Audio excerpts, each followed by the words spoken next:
I'm Bruce, 31. And at my own promotion dinner, my parents disowned me with a notarized letter while my brother filmed it for content. They thought I'd crack. They thought I'd beg, plead, lash out. I didn't. I just folded the papers, nodded, and left, because by the time that little family ambush happened, I'd already sold the last thing they thought they owned. You know what no one tells you about being the dependable one? The more dependable you are, the more invisible you become. I was the human Google Calendar in my family. The guy who knew when everyone's insurance renewed, who fixed the printer, the taxes, the transmission. My brother Dylan? He was the fun one. The charming disaster. Every time he slipped, I was the parachute.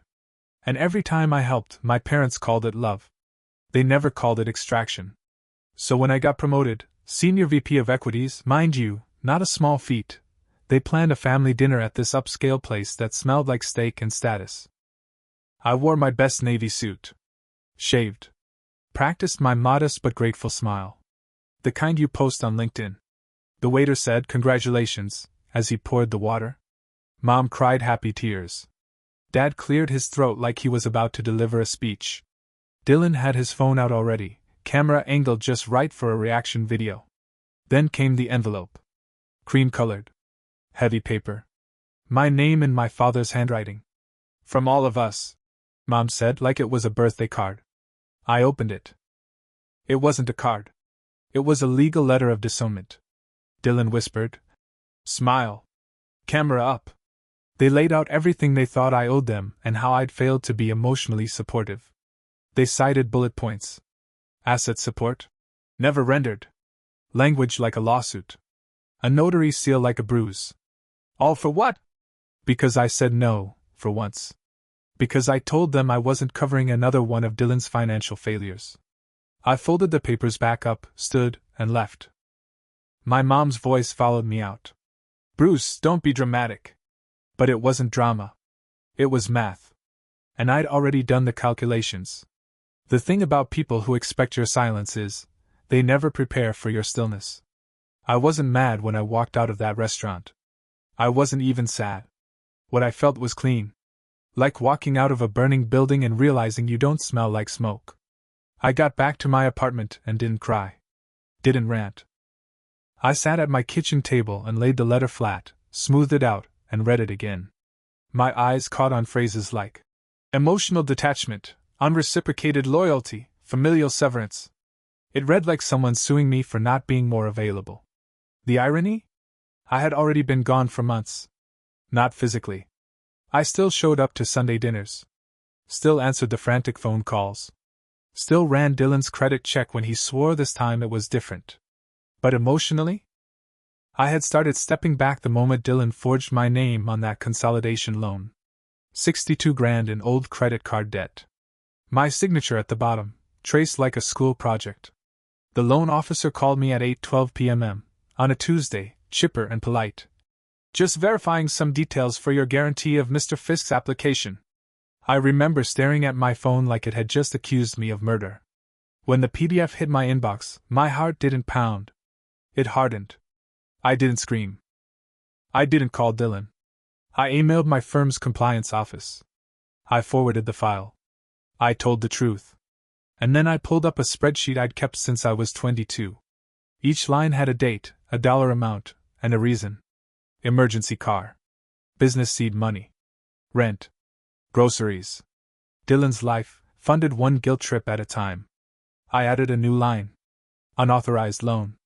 $62,900. Reason. Because he could.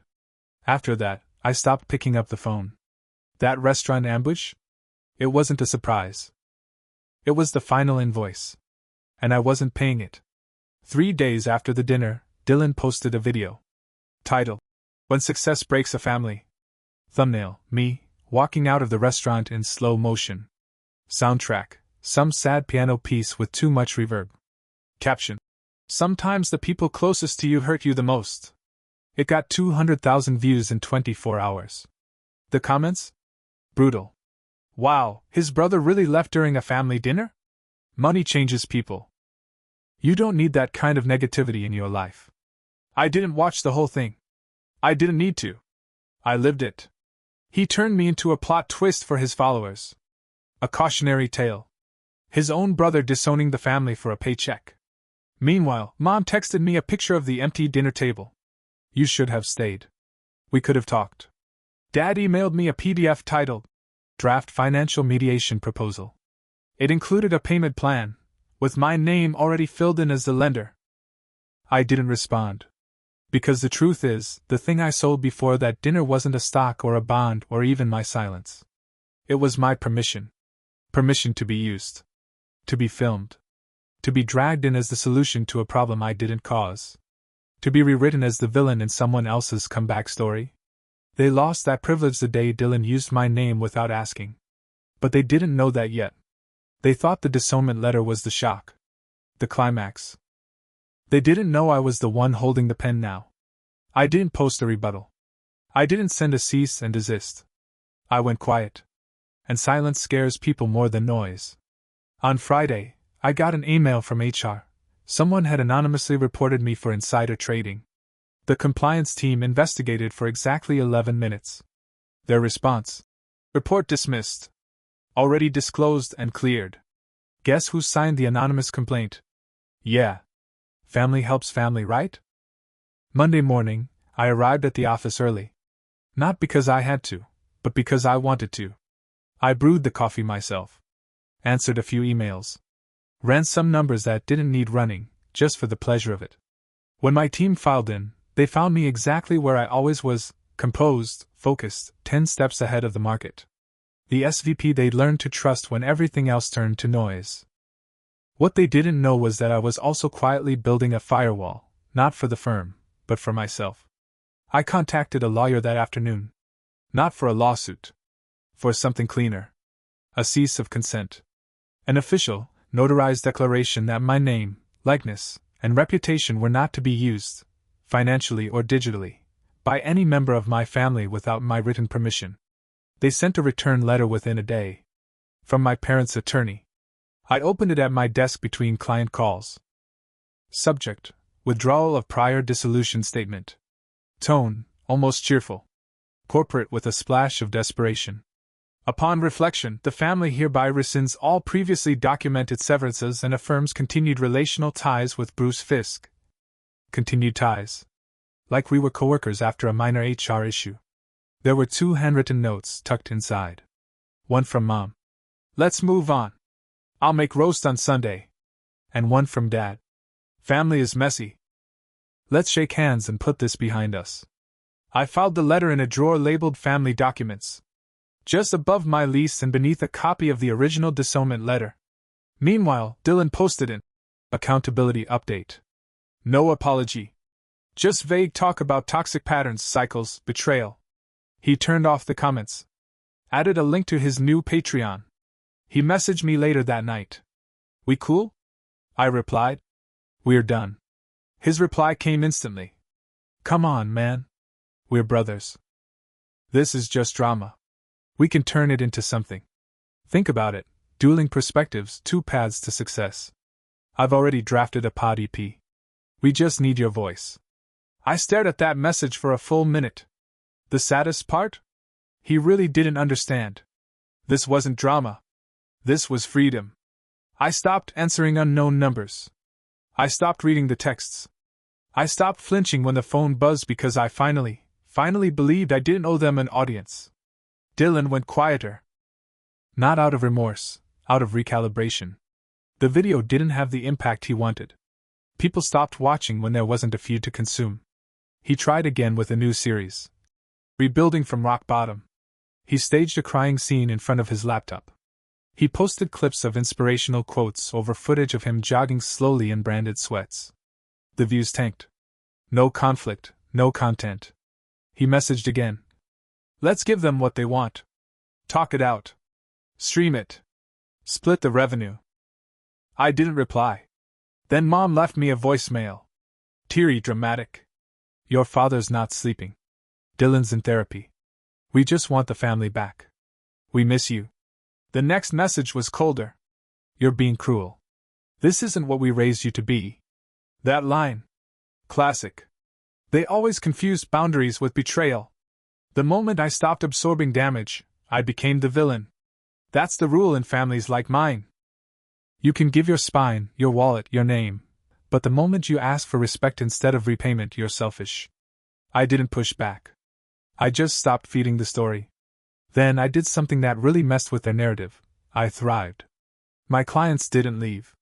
My numbers climbed. My boss called me into her office to tell me she was nominating me for managing director. "You've been bulletproof this year," she said. "Whatever's going on in your personal life, don't change a thing." So I didn't. Instead, I started living like I'd already won. That looked small from the outside. Clean apartment. Thursday sheet washing habit. Dinners I actually cooked. Savings I didn't owe anyone. And one Saturday, a name from the past appeared in my inbox. Claire.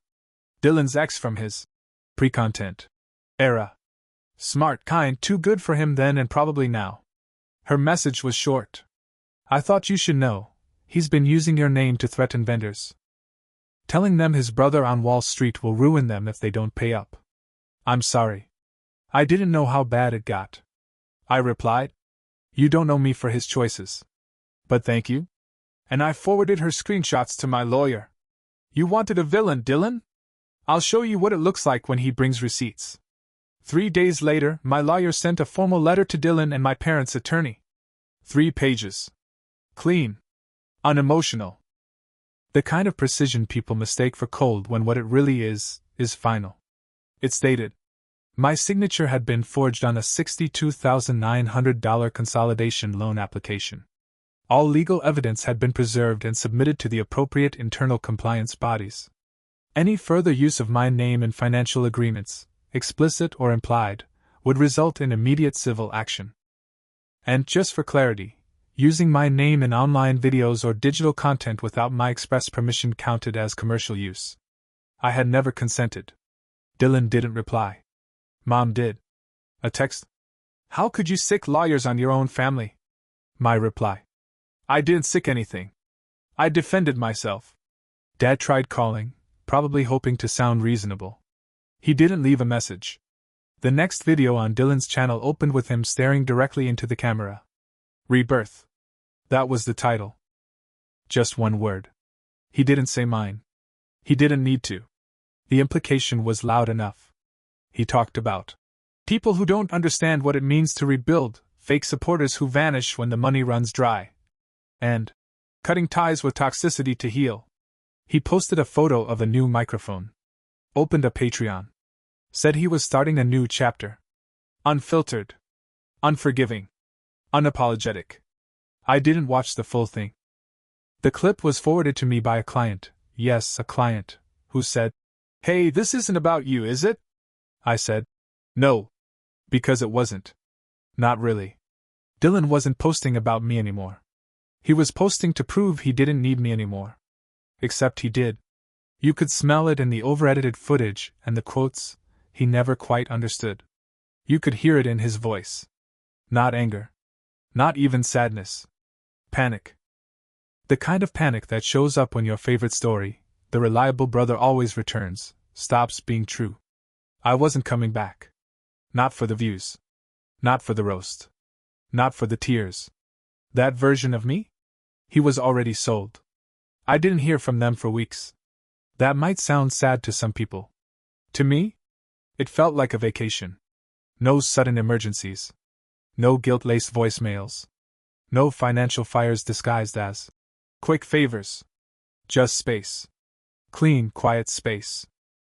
I filled it with small, unremarkable things, coffee before work without looking at my phone.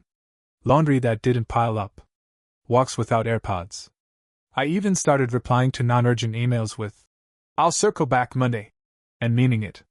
The absence of their noise didn't feel like loneliness. It felt like margin. Then, on a Thursday, an envelope arrived. Cream paper again. Same lawyer's letterhead.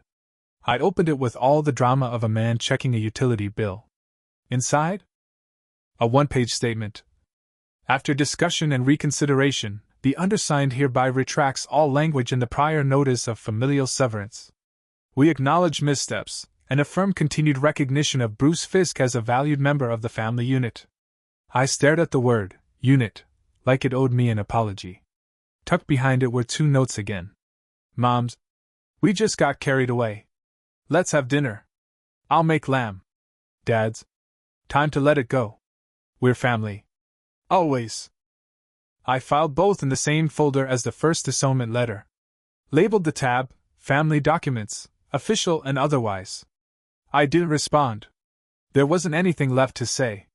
They weren't inviting me back. They were trying to rewind the narrative. Patch the optics. Recast me as the prodigal son who finally came to his senses. But I wasn't prodigal. I was done. That weekend I finally did the thing I hadn't touched in over a year. I updated my emergency contacts. Took Dad's name off. Replaced it with someone who had actually shown up. Aunt Ruth. The one person in the family who never asked me for a cent. Who sent holiday cards with actual handwriting and told me, "Don't let them call your piece selfish." When she picked up the phone and I told her, her voice went soft. "About damn time," she said. "You okay?" "I'm lighter." "Then good," she said. "Now eat something besides takeout, and buy socks without holes." We laughed. And that was it. No manipulation. No backdoor favors. Just care that didn't come with a receipt. That night, I slept better than I had in years. I was no longer the fallback plan. And it felt like finally cashing out of a stock that never paid dividends. I didn't expect grief to feel like relief. But it did. People don't talk about that, how losing something dysfunctional can still leave you sad, but not for the reasons you think. I wasn't grieving my family. I was grieving the version of myself I used to be around them. The one who smiled while being drained. The one who thought love had to be earned through sacrifice. The one who thought boundaries made you cold. He's gone now. And in his place? Just me.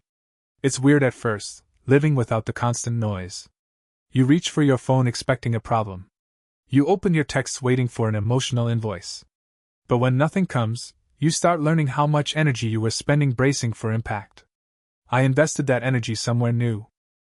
3 weeks after the second envelope, I started volunteering with a financial literacy group. Saturday mornings, a classroom in the back of a library. No PowerPoints. Just a whiteboard and a room full of people trying to get out from under someone else's bad choices. I didn't show up as Bruce Fisk, SVP of Equities. I showed up as the guy who once had to explain compound interest to his own parents, right before they asked him to co-sign on another loan. One day, a woman asked, "What do you do when someone you love keeps taking, even when you say no?" I said, "You stop saying it like a question." And that felt important. Back at work, my life got quieter better. My team started noticing. "You seem different," one of them said. "Lighter. Less wired." I laughed. I stopped trying to prove anything. Even my boss took me aside after a client meeting. "Whatever you're doing, keep doing it. It's making the room calm." That's when it hit me. My power had never been in the chaos.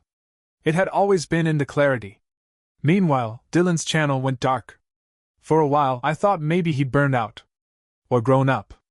Or found some other platform to offload his identity. Then a new video dropped. Title: Starting Over, What I've Learned About Accountability. Different tone. No tears. No piano music. No mentions of betrayal or snakes or some people. Just him, looking into the lens, saying things that sounded rehearsed but not false. I messed up. I used people. I told myself it was hustle, but really it was just hiding. I'm not owed forgiveness. I'm just trying to become someone worth forgiving. He didn't say my name. He didn't have to. And I didn't feel triumphant watching it. I felt something quieter. A kind of soft release. It didn't mean I'd answer his next text. It didn't mean I'd show up to Sunday dinner. But it meant I didn't have to carry the weight of being the villain in his redemption arc. I didn't have to defend myself against ghosts. Let him tell whatever story he needs to survive. I'm not in it anymore. A week later, Aunt Ruth came by for coffee. She brought scones. Real ones. Not store-bought. She looked around my apartment, clean, calm, nothing dramatic, and said, "This feels like a life." I nodded.